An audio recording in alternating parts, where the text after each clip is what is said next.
I've got the 660 and the 64-inch low pro bar all set up. I haven't run it up yet, so my next job is to I'll get the saw started and then just get some oil on the bar.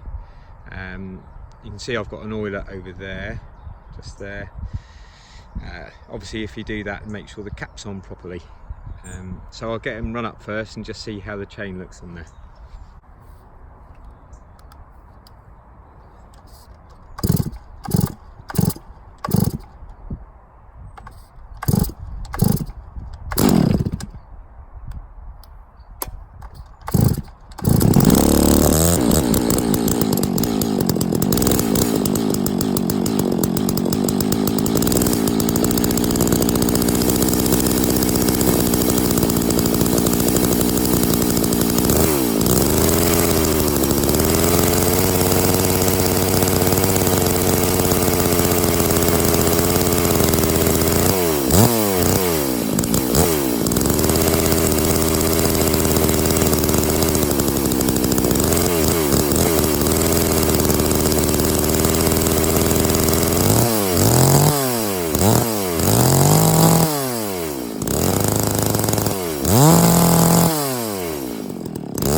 So you can see, just been running that up and it's oiling nicely. It's got plenty of oil on the chain.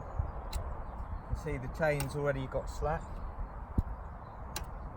so chain tension probably will be an issue on this bar, and you've got to keep an eye on it. So I'll give that attention now.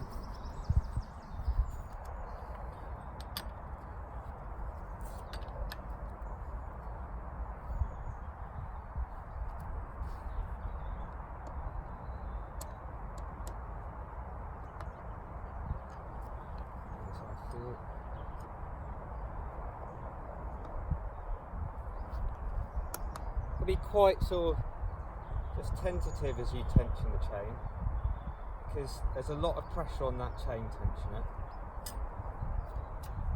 and that's probably about as good as you're going to get it.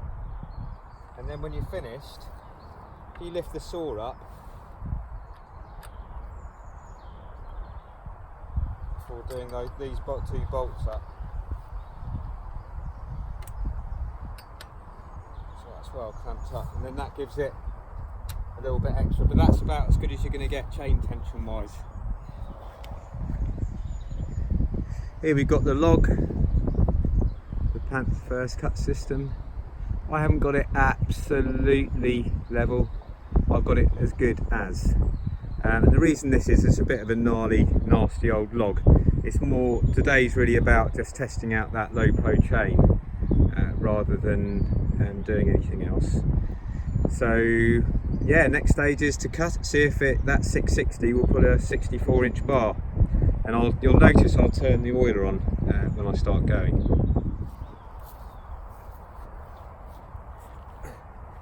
So we're going to lift him up to 8 inches. Again, this is where the this ratcheting system is just so handy for the longer mills. Let's make sure it's on 8.5. We're looking to improve the mills all the time, so at the moment, I mean, I should be on the other side, but just for filming, I'm on this side. We've got now when you buy a Panther mill, the measurements are here and on this side as well, so they're both facing you. The next batch then we'll get these highlighted in black, I think, because in bright sunlight, today it's easy to see, but in bright sunlight it can be quite difficult to see these markings. Okay, so 8 inches. I'll put the order on when I get into the wood.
Made the first cut.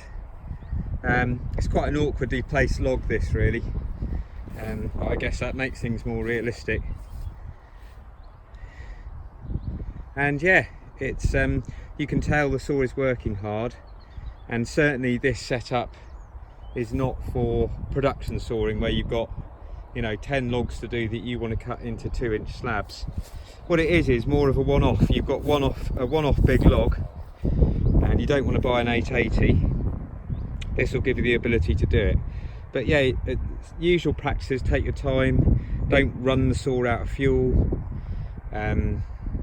keep an eye on the chain tension, and if it's not cutting well, change things, as in good sharpening technique, and make sure it is cutting well, because it will do it. And I'll now do the second cut. I'll get a 2-inch slab or 3-inch slab, I think I'll do. Probably find it will cut it quite nicely, because the higher up you mill, like this is on 8.5 inches, the more awkward milling is anyway.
interesting, after exiting that second log, you can see the chain tension's really gone. So you really have to keep an eye on these long, low profile chains. And also sometimes the oiler can get blocked up, I've found with the oiler kit, so it's keeping an eye on that. And just taking the plug off and cleaning it out. So yeah, I'll get him retensioned, but he's actually cut that plank pretty nicely. So in the end, I haven't got the extensions on my mill, so that's actually cut about a 2.5 inch thick plank. But he's cut it well.